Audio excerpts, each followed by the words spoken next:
بسم اللہ الرحمن الرحیم۔ آج ہم عربی کا معلم پڑھیں گے۔ الدرس العاشر، 10واں سبق، اسم کی اعرابی حالتیں۔ تو اس سبق میں ہم اسم کی اعرابی حالتیں پڑھیں گے۔ آپ کو پتہ ہے کسی اسم کے آخر میں کبھی زبر آتا ہے، کبھی زیر آتا ہے، کبھی پیش، کبھی دو زبر، کبھی دو زیر، کبھی دو پیش۔ تو یہ جو حالتوں کا اختلاف ہے، تو کہتے ہیں حالتوں کے اختلاف سے اسم کا آخر جن حرکات زبر زیر پیش وغیرہ سے بدلتا رہتا ہے وہ اعراب کہلاتے ہیں۔ یہ اعراب کی تعریف ہے۔ حالتوں کے اختلاف سے اسم کا آخر جن حرکات وغیرہ سے بدلتا رہتا ہے وہ اعراب کہلاتے ہیں۔ یہ جو آخر میں بدلتے رہتے ہیں، زیدن، دن، دن، یہ دن، دن، دن، یہ کیا ہے؟ اعراب ہے۔ اور یاد رکھنا اعراب کی دو قسمیں ہیں، ایک اعراب بالحرکت ہے اور دوسرا اعراب بالحروف ہے۔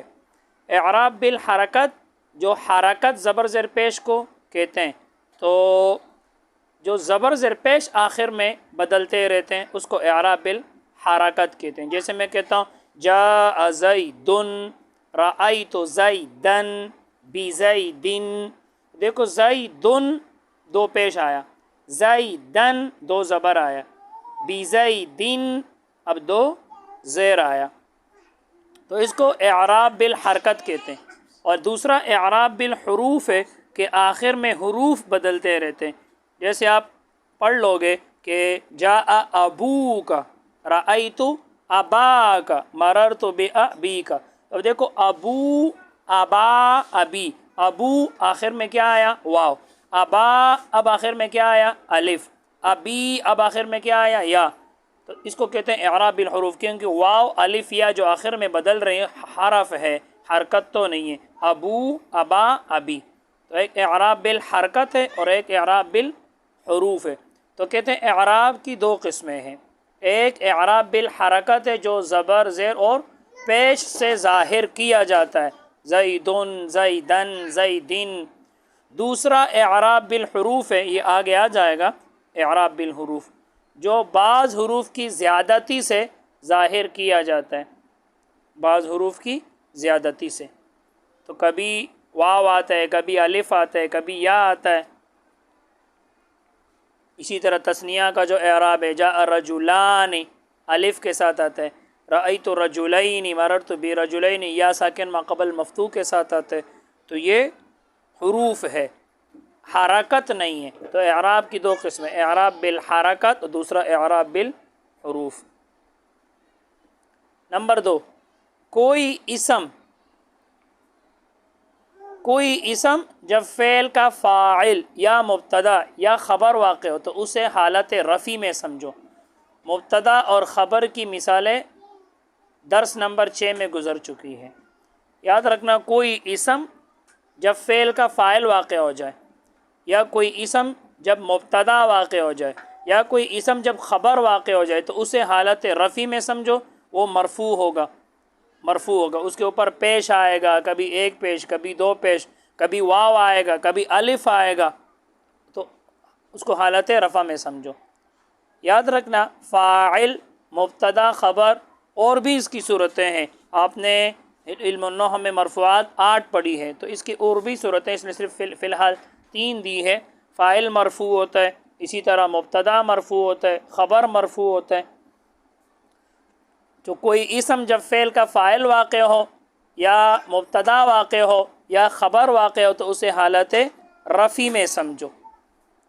نمبر 2، اسی طرح کوئی اسم جب مفعول واقع ہو یا فاعل یا مفعول کی ہیئت بتلائے تو اسے حالت نصبی میں سمجھنا چاہیے۔ مفعول یاد رکھنا مفعول منصوب ہوتے ہیں۔ منصوبات آپ نے علم النحو میں 12 پڑھی ہے۔ سب سے پہلے مفعول بھی ہے، پھر وہ مفعول مطلق، مفعول لہو، مفعول فی وغیرہ، حال، تمیز جو آپ نے پڑھی ہے۔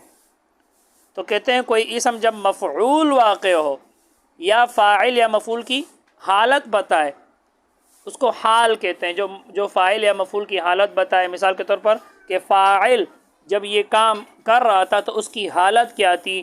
کھڑا تھا، بیٹھا تھا، لیٹا تھا، جا رہا تھا، سوار تھا، پیادہ تھا، یہ جو حالت بتلائے اس کو حال کہتے ہیں، اور حال بھی منصوب ہوتے ہیں۔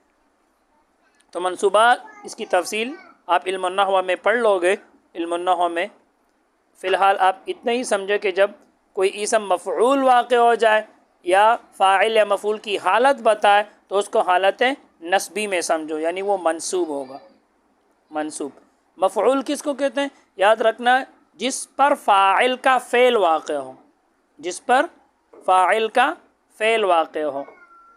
جیسے میں کہتا ہوں ضرب زید عمرا، مارا زید نے عمر کو، تو مارا فعل ہے، کس نے مارا؟ زید نے، زید فاعل ہے، اور کس کو مارا؟ عمر کو، تو عمر مفعول ہے، اس پر فاعل کا فعل واقع ہے۔ فاعل کون ہے؟ زید، فاعل کا فعل کیا ہے؟ مارا، یہ مار کس پہ واقع ہوئی؟ عمر پر، تو عمر کیا ہے؟ مفعول۔ تو مفعول وہ اسم ہے جس پر فاعل کا فعل واقع ہو، تو یہ منصوب ہوتے ہیں۔ منصوب یوں سمجھو کہ یہ مفعول بھی جو ہوتے ہیں یہ تیسری جگہ پر آتے ہیں۔ جیسے میں کہتا ہوں کہ زید نے کھانا کھایا، زید نے کھانا کھایا، تو اکل زید الطعام، تو اکل دیکھو یہ فعل ہے اور یہ زید فاعل ہے، اور زید نے کس کو کھایا؟ کھانے کو، تو وہ مفعول ہے، مفعول منصوب ہوتا ہے، حالت نسبی میں سمجھنا چاہیے۔ نمبر 3، اور جب وہ اسم مضاف الیہ ہو یا کسی حرف جار کے بعد واقع ہو تو اسے حالت جری میں سمجھو، کیونکہ مضاف الیہ مجرور ہوتا ہے، اور جب حرف جر کے بعد آئے گا تو وہ بھی مجرور ہوتا ہے، کیونکہ آپ کو پتہ ہے حروف جارہ اسم کے آخر میں زیر دیتے ہیں، زیر۔ تو جب کوئی اسم مضاف الیہ واقع ہو یا کسی حرف جار کے بعد واقع ہو تو اسے حالت جری میں سمجھو، حالت جری میں۔ مختلف اسموں کی علامات اعراب، مختلف اسموں کی علامات اعراب۔ یاد رکھنا اگر کوئی اسم واحد ہے، مفرد منصرف صحیح، جیسے آپ نے پڑھا علم النحو میں، مفرد یعنی واحد ہے، قائم مقام سے، یا جمع مکسر ہے۔ جمع مکسر آپ کو پتہ ہے جس میں مفرد کا وزن ٹوٹ جائے، تو اگر کوئی اسم واحد ہو یا جمع مکسر ہو تو حالت رفع میں اس کے آخر میں رفع، حالت رفع میں اس کے آخر میں رفع یعنی پیش آئے گا، حالت نصبی میں نصب آئے گا فتحہ، اور حالت جری میں جر آئے گا کسرہ آئے گا۔ تو کہتے ہیں اگر اسم واحد ہو یا جمع مکسر تو حالت رفع میں اس کے آخر میں رفع، یہ دیکھ بریکٹ میں پیش دو پیش لکھے، حالت تو حالت رفع میں اس کے آخر میں رفع پیش، حالت نصبی میں نصب دیکھو بریکٹ میں دو زبر لکھا ہے، اور حالت جری میں جر دیکھو بریکٹ میں دو زیر لکھا ہے۔ مثلا اب دیکھو مثال سے بات سمجھ آ جائے گی، مثال سے دیکھنا، ارسل زید مکتوبا الی خالد، ارسل زید مکتوبا الی خالد، غور کرنا، ارسل بھیجا، ارسل بھیجا، زید زید نے، مکتوبا خط، الی خالد خالد کی طرف، زید نے خط بھیجا خالد کی طرف۔ اب یہاں دیکھنا یہ ارسل فعل ہے، بھیجا کس نے بھیجا؟ زید، زید نے، کس کو بھیجا؟ مکتوباً خط کو، کس کی طرف؟ خالد کی طرف۔ تب یہاں دیکھو زید کے اوپر پیش آ رہے، مکتوباً اس کے اوپر دو زبر آ رہے، زبر آ رہے، خالدین اس کے نیچے زیر آ رہے، تو زید کے اوپر پیش آیا، مکتوباً کے اوپر زبر آیا، خالد کے نیچے زیر آیا، چاہے ایک زبر ہو چاہے دو زبر ہو، دو زیر ہو، دو پیش ہو، جو بھی ہو، تو یہ زیدن کے اوپر پیش آیا، کیوں؟ کیونکہ یہ فاعل ہے، بھیجا زید نے، بھیجنے والا کون ہے؟ زید، تو یہ فاعل ہے، اور پیچھے آپ نے پڑھ لیا جب کوئی اسم فعل کا فاعل واقع ہو تو اس کو حالت رفع میں سمجھو، تو یہ فاعل ہے، فاعل مرفوع ہے اس لیے اس کے اوپر پیش آیا، اور زید نے کس کو بھیجا؟ خط کو، تو یہ مفعول ہے۔ مفعول کس کو کہتے ہیں؟ جس پر فاعل کا فعل واقع ہو، تو زید ہے فاعل، اس کا فعل کیا ہے؟ بھیجا، زید نے بھیجا۔ اب زید کا بھیجنا کس پہ واقع ہو رہا ہے؟ خط پر، تو خط مفعول ہے، اور پیچھے آپ نے پڑھ لیا جب کوئی اسم مفعول واقع ہو یا فاعل یا مفعول کی حالت بتائے تو اس کو حالت نصبی میں سمجھو، تو یہ مفعول ہے، مفعول منصوب ہوتا ہے اس لیے اس کے اوپر دو زبر آیا، مکتوباً۔ اور یہاں دیکھو خالدین اس کے نیچے دو زیر آ رہا، کیوں؟ کیونکہ یہ حرف جار کے بعد آیا. تو پیچھے آپ نے پڑھ لیا جب کوئی اسم مضاف الیہ واقع ہو یا حرف جار کے بعد آ جائے تو اس کو حالت جری میں سمجھو. تو چونکہ یہ الی حرف جر ہے اس کے بعد خالد آیا تو یہ حالت جری ہے. تو اس کے نیچے دیکھو زیر آ گیا, 2 زیر. تو یہ جملہ فعلیہ ہے, اس میں تینوں اسم واحد ہے. آپ دیکھ رہے جملہ فعلیہ ہے کیونکہ پہلا جز فعل ہے. ارسل فعل, زید فاعل, مکتوبا مفعول, الی جارہ خالد مجرور, جار مجرور میں کر متعلق ارسل فعل کے. ارسل فعل اپنے فاعل مفعول بھی اور متعلق سے مل کر جملہ فعلیہ خبریہ. تو جملہ فعلیہ ہے اور تینوں اسم واحد ہے. دیکھو زید بھی واحد ہے, مکتوباً بھی واحد ہے, خالدین یہ بھی واحد ہے, واحد. اب جمع مکسر کی مثال دیکھنا. ارسل الرجال ثیابا الی النساء. ترجمہ ارسل بھیجا, رجال مردوں نے, ثیابا کپڑے, الی النساء عورتوں کی طرف, مردوں نے عورتوں کی طرف کپڑے بھیجے. اب یہاں دیکھنا رجال جمع مکسر ہے. کیوں؟ کیونکہ رجال رجل کی جمع ہے تو مفرد کا وزن کیا ٹوٹ چکا. ثیاب ثوب کی جمع ہے تو یہاں بھی مفرد کا وزن ٹوٹ چکا. نساء امراتن کی جمع ہے غیر لفظی ہی تو یہاں بھی مفرد کا وزن ٹوٹ چکا. تو یہ تینوں جمع مکسر ہے. رجال یہ بھی جمع مکسر, ثیاب یہ بھی جمع مکسر, نساء یہ بھی جمع مکسر. اب دیکھو رجالو کے اوپر پیش آیا. کیوں؟ کیونکہ یہ فاعل ہے اور فاعل مرفوع ہوتا ہے. ثیابن کے اوپر 2 زبر آیا, نصب آیا. کیوں؟ کیونکہ یہ مفعول ہے اور مفعول بھی منصوب ہوتا ہے تو اس لیے اس کے اوپر 2 زبر آیا.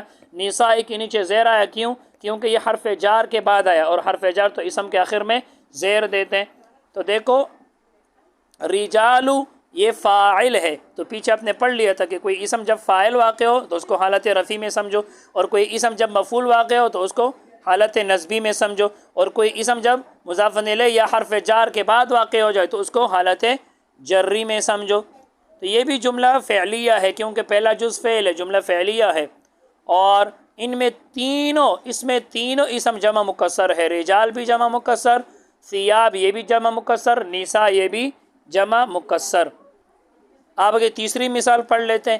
جاء زید راکبا علی فرس حامدین, علی فرس حامدین. آیا زید راکبا سوار ہو کر علی فرس حامدین, حامد کے گھوڑے پر. زید سوار ہو کر آیا حامد کے گھوڑے پر. اب یہاں دیکھنا زیدن اس کے اوپر پیش آیا, راکبا اس کے اوپر زبر آیا, فرسی اس کے نیچے زیر آیا, حامدین اس کے نیچے بھی زیر آیا. اب زیدن کے اوپر پیش کیوں آیا؟ کیونکہ یہ فاعل ہے اور فاعل مرفوع ہوتے تو پیچھے آپ نے پڑھ لیا تھا کوئی اسم جب فاعل واقع ہو تو اس کو حالت رفع میں سمجھو. تو یہ فاعل ہے تو اس لیے مرفوع ہے. اور یہ راکبن یہ کیوں منصوب ہے, اس کے اوپر 2 زبر کیوں آیا؟ کیونکہ یہ حال واقع ہو رہا ہے. پیچھے آپ نے پڑھ لیا تھا کوئی اسم جب مفعول یا فاعل یا مفعول کی حالت بتائے تو اس کو حالت نصب میں سمجھو. تو یہ چونکہ حالت ہے, حالت بیان کر رہے. دیکھو زید آیا, اب زید کس حال میں آیا؟ پیدل آیا, سوار ہو کر آیا, تو کہتے ہیں راکبن سوار ہو کر. تو یہ زید کی حالت بتا رہا ہے کہ سوار ہو کر آیا. تو یہ حال ہے اور حال منصوب ہوتا ہے تو اس لیے اس کے اوپر 2 زبر آیا.